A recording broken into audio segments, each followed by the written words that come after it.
Alright, so how y'all doing, boys? Hope you're doing well now. Today we're going to be doing a guide on the brand new Greater Demon ABORU. Now, one thing I would like to mention before we get into the video, Gallon's nephew now, we never could obviously read this when it was on the JP version, but now that it's actually here and we can read it, I do see it. I kind of just saw him as like a Wobbuffet demon if you've never watched Pokemon, which I'm extremely surprised, but basically it just looks like a Wobbuffet, but here we go. Now the challenge to clear rewards are super nice. The cosmetic upgrades being here are super helpful along with the 5 gems.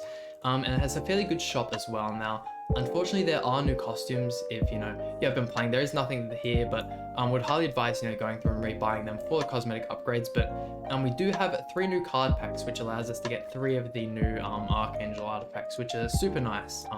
Basically it gets you a little bit closer to getting another artifact bundle, but here we go. Definitely one of my favorite designs for a demon we've had so far, and this is the team we're going to be using here now. If you guys can't tell, the Gothamelon and Slater are extremely weak, so we're not going to be running any gear for those characters. Sariel is just going to be entirely MVPing this entire demon. So before we get into it, I'm going to be using the attack food, and make sure your Sariel is attack crit damage. Now, if you are struggling with this, by all means give your Slater, like on his attack pieces, give him crit chance. Now, if you guys don't know how Slater works, decreases the enemy's crit resistance by his crit chance, and doesn't cap out at any certain amount, so that can be extremely useful. I mean, might actually build, as of recent there's been like a whole lot of like new characters. I might actually end up building Slater Uargia set, but jump right into this now. Before you do jump into your first attempt, do make sure your Sariel has the most HP of the team.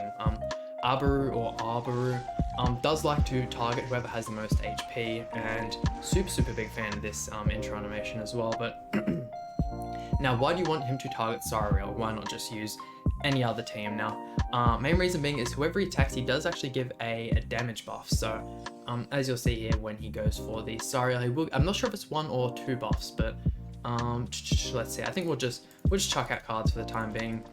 I don't think he can be frozen either, so we'll just chuck that one as well. It doesn't really matter what you chuck out, by all means, do whatever you like, but as you can see as well, he is super weak, but definitely a glass cannon of a boss.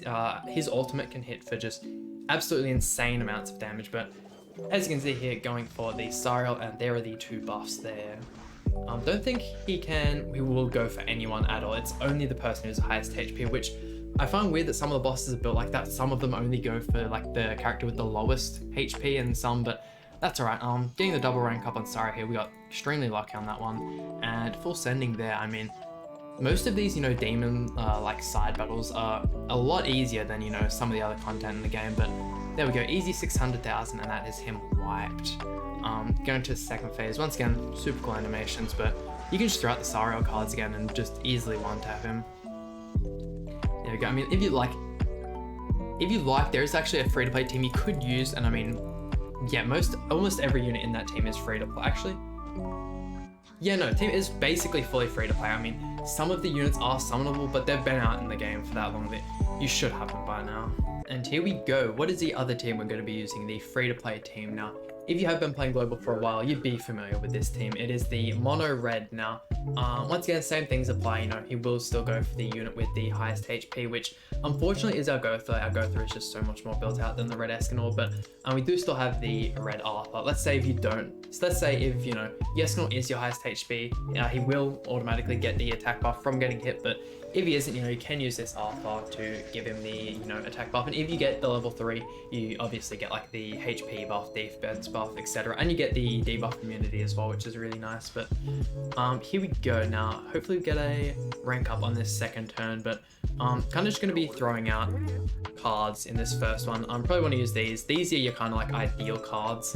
Really don't want to let him get off the ultimate, but should still, be pretty easy. I mean, none of these units are crazily built, and you can see we're still doing quite a bit of damage. Oh, that is actually really nice, and still going for Escan. Why is he going? Maybe he's just going for the units on the far left. I swear, other attempts when I did this, I moved it around and whatnot, and he didn't. But there we go. Rank up Escanor there, and I'm wondering if we can actually just. I doubt we can one-tap with Red Escanor. He's only level 80 Super Awakening 4, but let's see.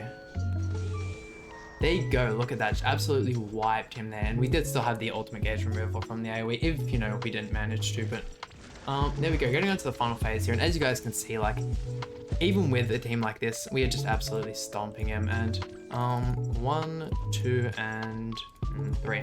Why not? Won't be able to kill him in this one turn. Kind of just use the Arthur buff to get as many buffs as possible. If you don't know how Escanor's single target works, that's actually a lot more than I expected.